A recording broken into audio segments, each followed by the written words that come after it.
प्रणाम सभी।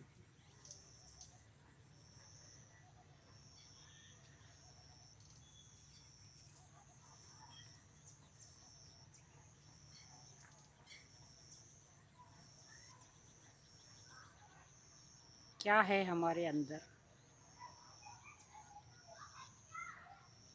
और क्या है हमारे बाहर, इस पर मैं कुछ आज चर्चा करने के लिए आपके सामने प्रस्तुत हुआ हूँ।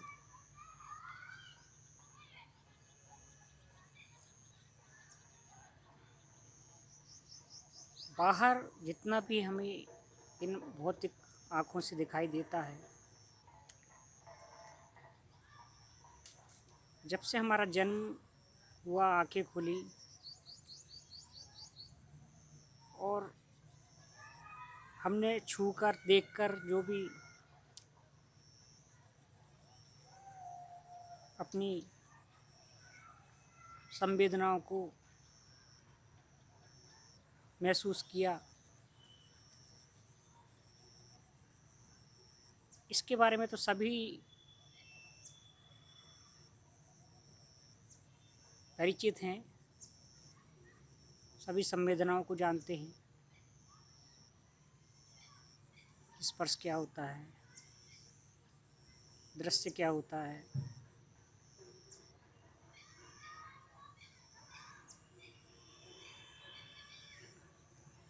अब दृश्य की अगर हम बात करें तो जैसे कि भगवान की मूर्ति, मंदिर, इनको देखकर हमें पता चला कि यहाँ पर हमें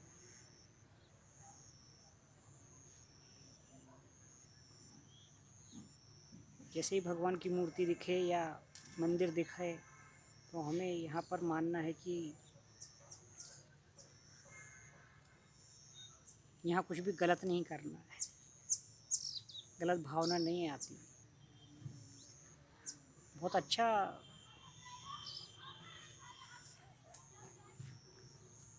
एक प्रयोग है। देखिए, आप हम में से सभी लोग इस प्रक्रिया के अंतर्गत ही चल रहे हैं। भले ही हम मंदिर जा रहे हैं, पूजा आरती में जा रहे हैं, उपवास कर रहे हैं, संतों के साथ उपदेश ले रहे हैं, लेकिन हमारे अंदर वो जो कृत्य है जिसके कारण हम एक प्रकार से शर्मिंदगी भी महसूस करते हैं और परेशान भी हैं, उसे साथ में रखे हुए हैं और वो कृत्य करते ही हैं।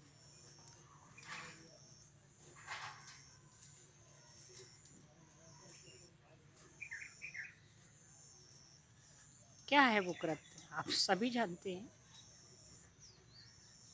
उपद्रव जो होता है हमारे समाज में या हम लोगों के बीच में या हमारे भीतर, वो कहाँ से शुरुआत होती है। और हमारे अंदर के जितने भी तूफान का या जिसको कहें पाप करने का या हमारी सोच क्षीण होने का सारा मूल कहाँ से शुरू होता है।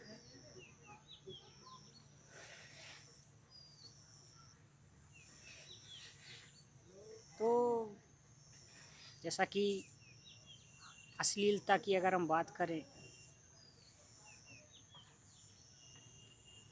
तो एक सभ्य समाज में एक अश्लील व्यवहार को अनुचित समझा जाता है और भद्दा भी लगता है, इसमें कोई दो मत नहीं है, सरासर भद्दा लगता है। लेकिन सब कुछ भद्दा होने के बाद में भी, गलत लगने के बाद में भी,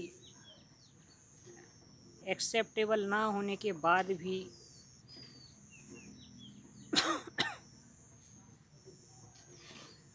उसी कृत्य में सब लिप्त हैं और वही हमारे दुखों के मूल में भी बैठा हुआ है।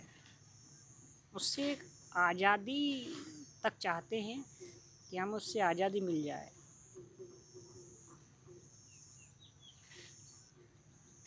वास्तव में इतना परेशानी वाला मामला तो है।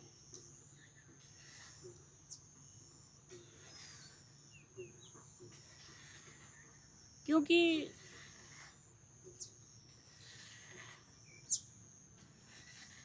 काम वासना जिसे हम अगर अपने उस वृत्ति से जोड़ा जाए काम वासना को, कि हम अपने से बाहर किसी अन्य शरीर के प्रति आकर्षित हों और हमें जैसे कि खाने को देखकर भूख लगती है या हमारे मुंह में कुछ स्वादिष्ट व्यंजन देखकर लहर आती है, उसी प्रकार हमसे अन्य तत् कोई अगर शरीर को देखकर आकर्षण उत्पन्न होता है तो एक अच्छी क्रिया होती है ना। लेकिन वही क्रिया हमारे लिए दुखदाई बनती जाती है ना, ये भी तो सत्य है।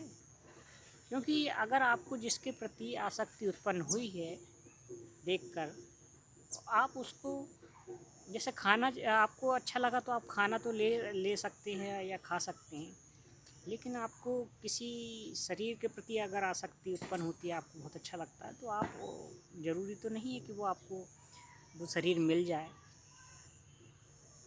यहाँ से बहुत गड़बड़ शुरू हो जाती है पूरी। अब ये चर्चा है, अमूमन कोई खुलेआम तो करता नहीं है, गलत माना जाता है। मतलब आप फ्लॉप हो गए, आपने ऐसी बातें करी, मतलब आप काम उत्तेजनाओं से जुड़े हुए हैं और उसी में लिप्त हैं, इसलिए ऐसे लोगों को जो है कौन सी लिस्ट में डाल दिया जाता होगा, मैं भी समझता हूँ। लेकिन अब क्या करें, शायद बोलना भी ज़रूरी हो, क्योंकि समाज का अंग तो सभी है, आप जानते ही हैं, इससे कोई अ, अलग तो है नहीं। जीवन अगर बात करें तो जीवन, नया व्यक्ति का जीवन, बच्चा जो जन्म होता है, गर्भ में आता है, तो वो किस ऊर्जा के अंतर्गत आता है, आप समझते हैं कि जब स्त्री और पुरुष के अंदर वो घटना घटती है ना, तो ही वो नया जीवन स्टार्ट होता है। तो वो तो बढ़ा ही रहा है, आप जानते ही हैं कि उसको गलत नहीं मानते। तो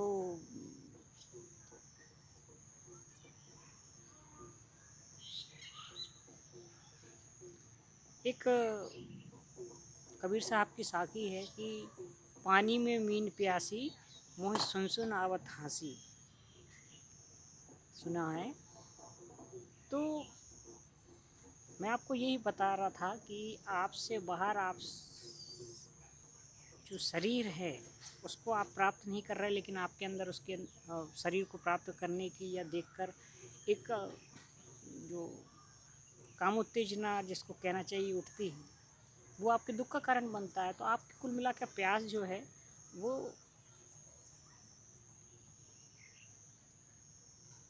लग तो गई है, लेकिन अब बुझना नहीं है, ये है ना दुख का कारण।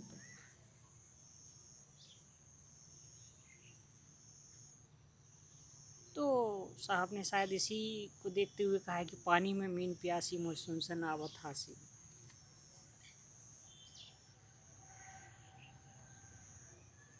सुनकर तो आपको लग रहा होगा कि भाई छोटी मोटी बात है, लेकिन नहीं, ये मूल है हर समस्याओं का। जितने भी पाप दुनिया में हो रहे हैं, बीमारियां हो रही हैं, उसके मूल में यही प्यास छुपी है जो किसी की पूरी नहीं हो रही है। काम, क्रोध, लोभ, मोह, इनकी पूर्ति अगर नहीं होती है तो सारी झंझटें हैं।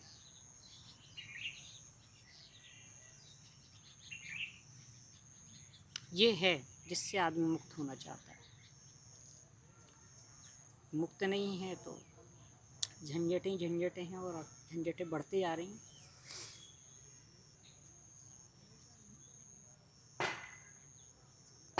तो इस प्यास को कैसे बुझाया जाए?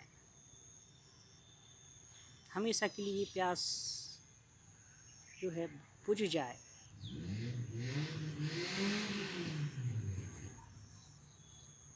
इसके मैं आपको कोई विधि या कुछ उपाय तो बिल्कुल नहीं बता पाऊँगा, क्योंकि ये एक ऐसा रहस्य है जिसको सिर्फ आप साक्ष्य के रूप में देखकर ही भरोसा जिसको कहना चाहिए कि हाँ ऐसा हो सकता है, ये प्यास बुझ सकती है, आप मुझे सुनकर देखकर ये भरोसा भर कर सकते हैं कि कुछ तो है।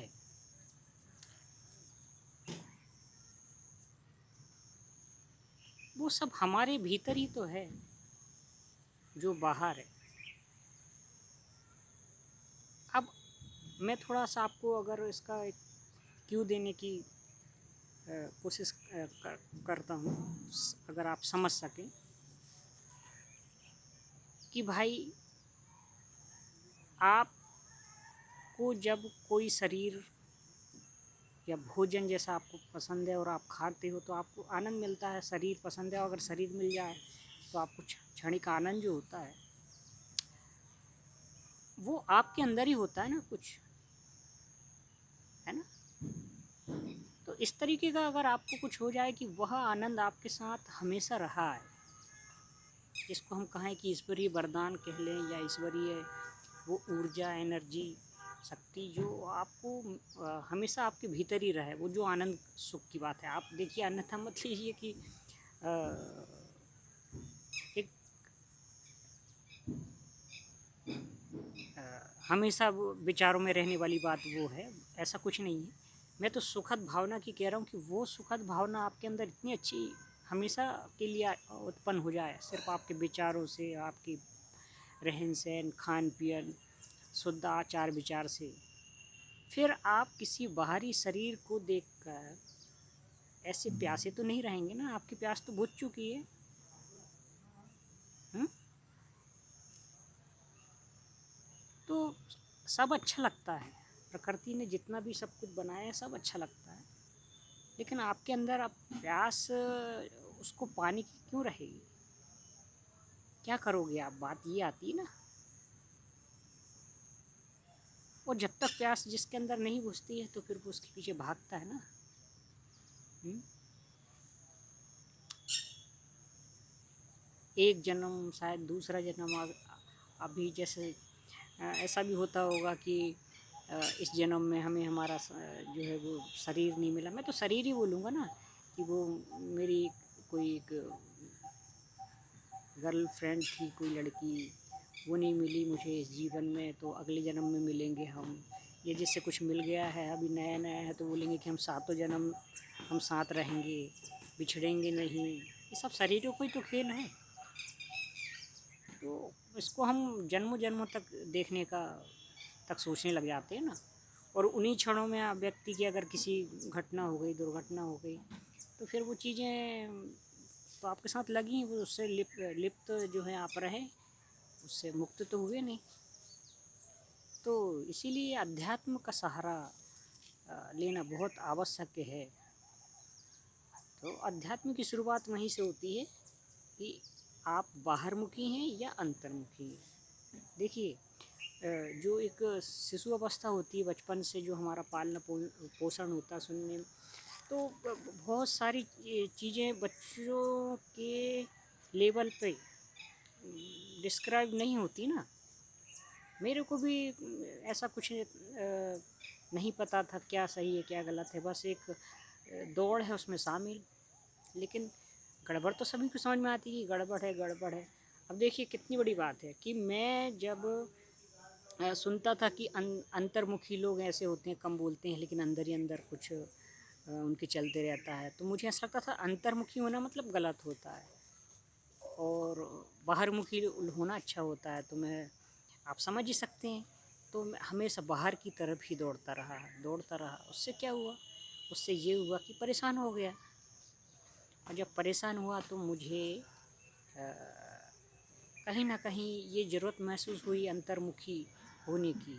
और मैंने समझा कि नहीं, अंतर्मुखी होना मतलब एक आनंद की अनुभूति होना होता है। क्योंकि मैंने जब जिन लोगों को समझने की कोशिश करी कि जो खुश हैं या अच्छा रिएक्ट करते हैं तो वो कुछ अंतर्मुखी टाइप के लोग होते हैं, तब मुझे समझ में आया ना कि अंतर्मुखी होके देखा जाए या अंतर्मुख में भी कुछ छुपा हुआ है। तो तब यहाँ से एक आध्यात्मिक यात्रा शुरू हुई ना मेरी। तो अपने अंदर ही झांकना, अपने अंदर ही सब कुछ ढूंढना, ये अध्यात्म होता है। और होता है जितना विस्तार बाहर है संसार में, जैसे कि आप देख ही रहे हैं कि संसार में क्या क्या है। बहुत आश्चर्य होता है ना कि भाई कितना बड़ा है, सूर्य कहाँ है, चंद्रमा कहाँ है, ब्रह्मांड कहाँ है, और इतने आविष्कार और दुनिया भर का उसका कोई सीमा नहीं है। इतना कुछ, और इतना ही अगर आप कहा जाए कि इतना ही सब कुछ अंदर भी है और बल्कि इससे ज़्यादा बड़ा, तो उसके अपेक्षा तो वो कुछ भी नहीं है। कितना समय लगेगा? तो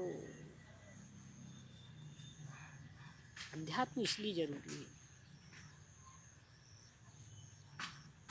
एक आध्यात्मिक व्यक्ति जितना अंदर हो सकता है उतना बाहर भी हो सकता है, जितना बाहर हो सकता है उतना अंदर होता है। इसलिए इस अवस्था को बहुत मान्यता मिली है और बहुत ऊंचाइयों पर है। बस थोड़ा सा डर यही लगता है कि जिन्हें जीवन में कुछ भी हासिल नहीं है वो नुकसान पहुंचाने की कोशिश करते हैं ना। जैसे कि फूल वगैरह होता है तो उसे लोग तोड़ लेते हैं, मसल देते हैं ना, शायद इसीलिए सब कुछ छुपा के रखा जाता है ये सब कुछ।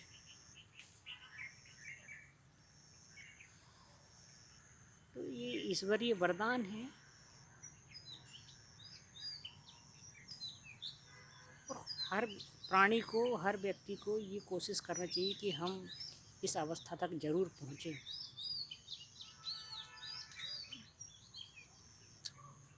हाँ, ये बात बहुत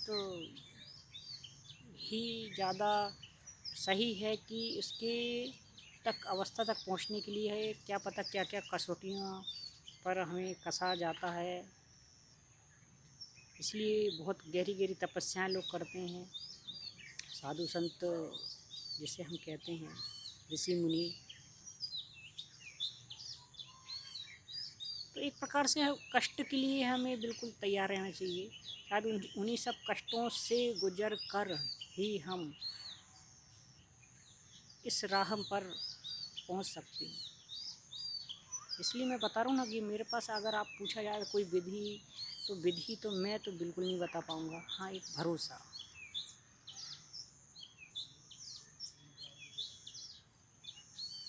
सब कुछ सबको पता है, नहीं भी पता है तो पता करिए। पानी में मीन प्यासी, मोहि सुन सुन आवत हासिल, क्यों है हमारा मन प्यासा। साहब इसमें कह रहे हैं कि हंसी आती है और वास्तव में बहुत हंसी की बात है।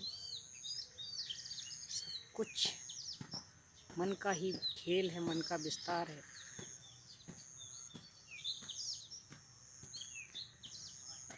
साहस कैसे आएगा आपके अंदर? कुछ भी अगर आप किसी से प्रेम करते हैं, किसी का आपको शरीर पसंद है, तो आपके अंदर साहस नहीं आएगा ना। ये भी दुख का कारण है, साहस भी नहीं है। कुल मिला के झंझट ही झंझट है ना। तो साहस तो आपके अंदर होना चाहिए और उसी को हम आत्मविश्वास भी कह सकते हैं। लेकिन मैंने आपको बताया ना कि जब प्यास आपकी बुझ जाए या प्यास की जो क्रिया है वो सब आपके भीतर ही हो, तो फिर आप बाहर की चीज़ों को प्राप्त करने के लिए ऐसे तो नहीं। क्या होगा आपको? मतलब कुल ज्ञान तो ऐसा हो जाता है ना कि भाई क्या होगा इससे। अच्छा लगने के बाद में भी आप उस चीज़ के लिए आसक्त तो नहीं होंगे ना।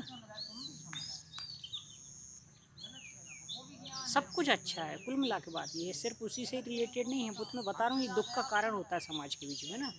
एक ऐसा विषय जिसके बारे में ना कोई बोलेगा, ना बता सकेगा, ना बात है, ना कोई चीज़, इसलिए मेरे को ये बात करना पड़ रहा है। तो अच्छे से तो मतलब प्रकृति में जो भी बना हुआ है वो सभी बहुत खूबसूरत है।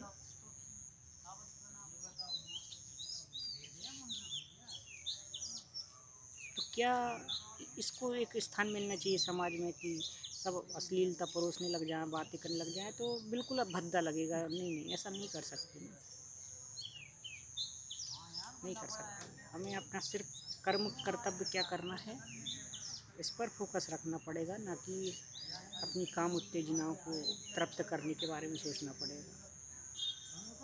बिल्कुल भद्दा है, बिल्कुल सूक्ष्म विषय है। थोड़ा दुख भी होता है सुनकर कि कितना आदमी बड़ा से बड़ा इतना उम्र होने के बाद में भी इस चीज़ को नहीं समझ पाता।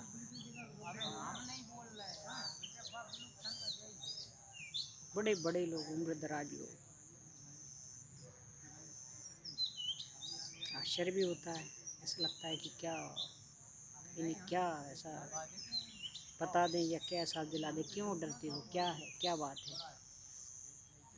छुपाए छुप है सब कुछ अंदर ही अंदर, लेकिन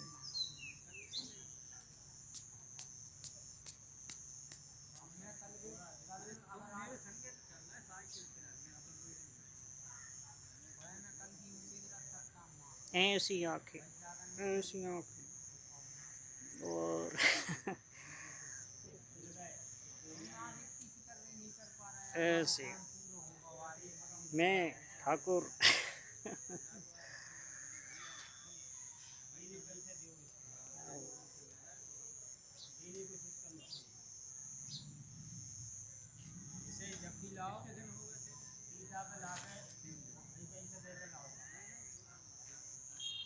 दबाया जा सकता है क्या? क्या होगा दबाने से? दमन। कुछ लोगों को तो दमन कर कर ही ऐसा लगता है कि बस सुख है, मिलना चाहिए ना, तो बस दमन करके ही सुख की प्राप्ति करते रहते हैं। और आप खुद ही जानते हैं ना कि ऐसे लोग अंदर से वो आनंद या अनुभूति थोड़ी कर पाते होंगे।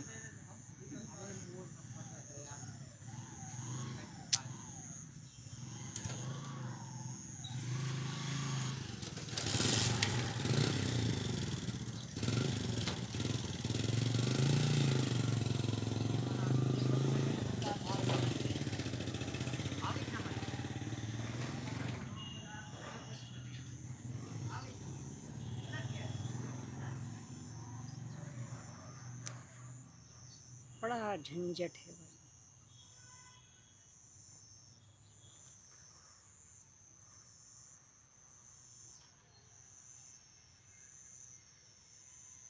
सबसे ज़्यादा आश्चर्य होता है, ये आबादी देखो तो क्या सोच के बढ़ते जा रही है।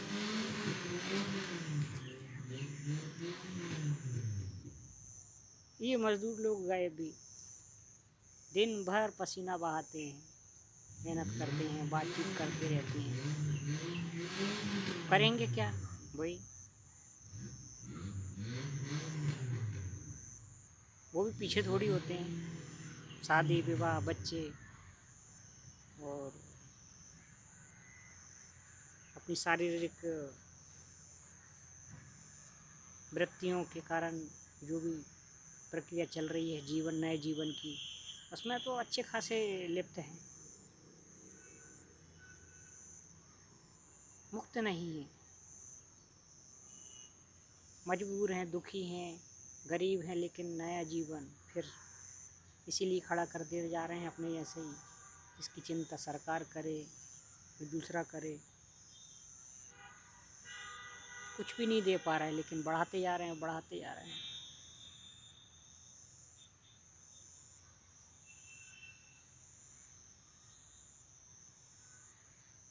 कोई कम नहीं, कोई कम नहीं। अमीर गरीब का अपमान करे, गरीब अमीर पर हंसे, ये चल रहा है।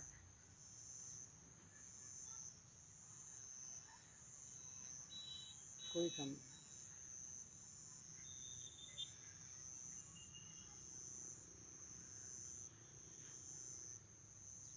तो कुल मिला के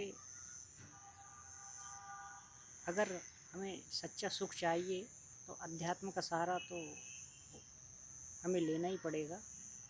किसी भी धर्म में हो, किसी भी मजहब में हो, किसी भी जाति में हो, अध्यात्म तो सभी के लिए है। इसमें ऐसा कुछ भी नहीं है कि नहीं ये एक विशेष धर्म की बात है। मैंने तो इतना इतना तक सुना है, जैसे बुद्ध भगवान की बात करेंगे तो अरे नहीं नहीं, वो बुद्ध की जो पोजीशन है वो ठीक नहीं है। हमारी पोजीशन, हमारे धर्म की पोजीशन बहुत अच्छी है।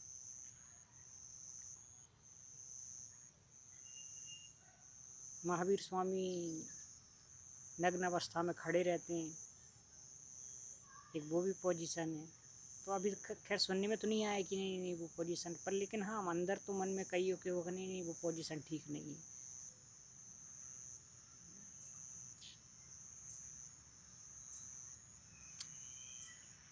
अच्छा, जो कुछ साधु संतों की भेष मैंने देखे कि वो कुछ अलग ही उनका भेष होता है, बालों से संबंधित और शरीर का एक भस्म लगाने से लेकर या कुछ अजीब अजीब सा कुछ पहनना ओढ़ना। तो बात वही ना कि जब वो शरीर से ही ना किसी का लिए उपलब्ध होना चाहते हैं, ना उनको शरीर के किसी दूसरे शरीर को अपने मतलब जो एक प्रक्रिया होती है ना, उससे उसमें लिप्त रहना चाहते हैं, तो वो अपने आप को ऐसा बना लेते हैं ना कि मुझे शारीरिक आवश्यकता बिल्कुल नहीं है, तो वो ऐसा भेष धारण कर लेते हैं ना। इसलिए सन्यासी के लिए भेष रखना मेरे हिसाब से वो एक संकेत होता है कि हम इससे विरक्त रहना चाहते हैं। तो ये तो भेष की बात हो गई। अच्छे अच्छे आनंद के विषय हैं जानने के बाद में। है क्या शरीर? अच्छा है जब तक सब कुछ अच्छा है, और जब इसमें कुछ बीमारी रोग लग जाए, सड़न गलन होने लग जाए, तब देखिए कितना दुख का कारण बनता है। मैं तो अपने घर में ही देख रहा हूँ, मेरे पिता 80 साल के उम्र के हो गए हैं, तो उनको लकवा जब लगा है तो बिस्तर पर ही लेटरिंग करना, बाथरूम, और उनको पेशाब करना, कपड़े बदलना, सारा सब कुछ जिस पिता को हमने अपने सामने देखा इस अवस्था में, कि हम आप लोग सभी जानते कि हमारी मर्यादाएं होती हैं, लेकिन आज वो मर्यादा ख़त्म हो जाती है। कहाँ तक आप किसी चीज़ से बचेंगे?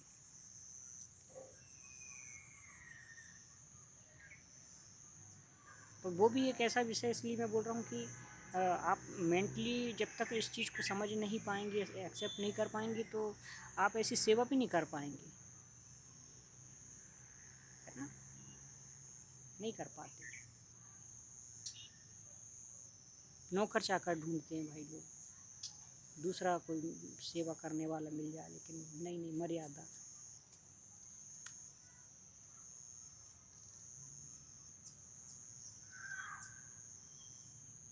तो शरीर से हमें मुक्त, तो शरीर से मुक्त से मतलब आप समझ रहे हैं कि हमें इस वृत्ति से बाहर निकलने का उपाय तो देखना पड़ेगा। इसमें लिप्त रहकर सब कुछ नहीं अच्छा चलेगा, बिल्कुल अच्छा नहीं चल पाएगा।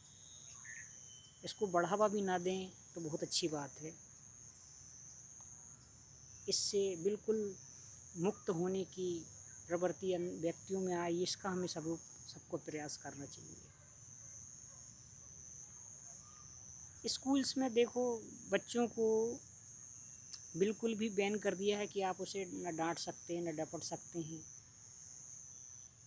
क्या नियत है शासन की, क्या कानून बनाए हैं, क्यों बनाए हैं, इसके पीछे इसका रिजल्ट क्या आएगा, इसका परिणाम क्या आएगा, मुझे तो समझ में नहीं आता कि आप किसी को कैसे कंट्रोल करेंगे, कैसे एहसास दिलाएंगे, क्योंकि मेरे हिसाब से तो बहुत ज़रूरी है पिटाई वगैरह करके आपको लाइन पे लाना। सिर्फ पढ़ाई के लिए पिटाई पे तो मैं नहीं बोलता कि पढ़ के नहीं आया कोई तो उसको पढ़ाने के लिए अच्छा उसकी बुद्धि नहीं काम कर रही तो उसको पिटाई लगाई है, लेकिन नहीं, उसकी गलत हरकतों पर तो पिटाई बहुत ज़रूरी है। वही काम 18-20 के बाद में पुलिस करती है, दंड दिया जाता है, कानून व्यवस्था की जाती है। वही चीज़ें अगर उसको स्कूल स्तर पर छोटे मोटे दंड से अगर सुधार किया जा सकता है तो क्या बुराई है।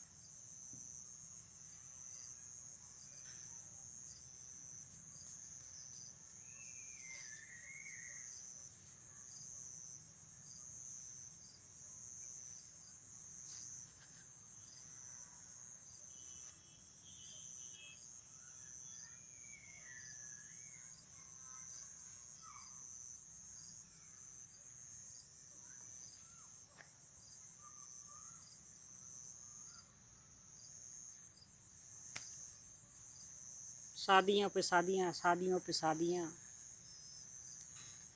चल रहा है सब कुछ।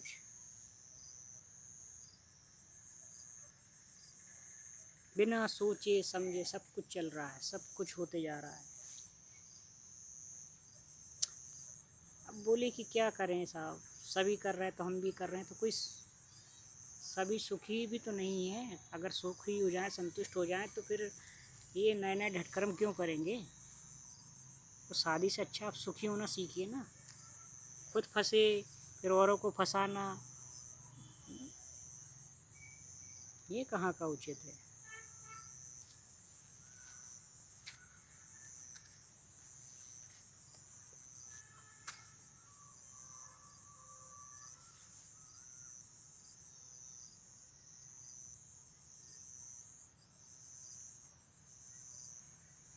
शादी शादी, बच्चे बच्चे।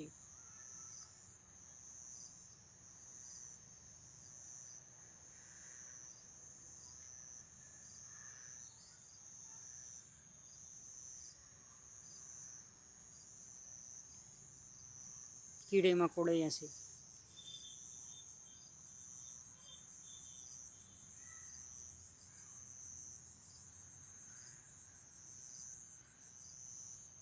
शादी, शरीर।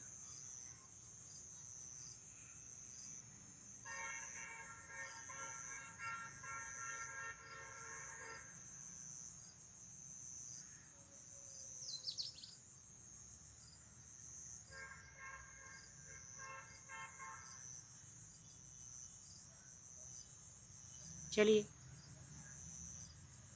मिलते हैं फिर कभी। चाय बन रही, चाय।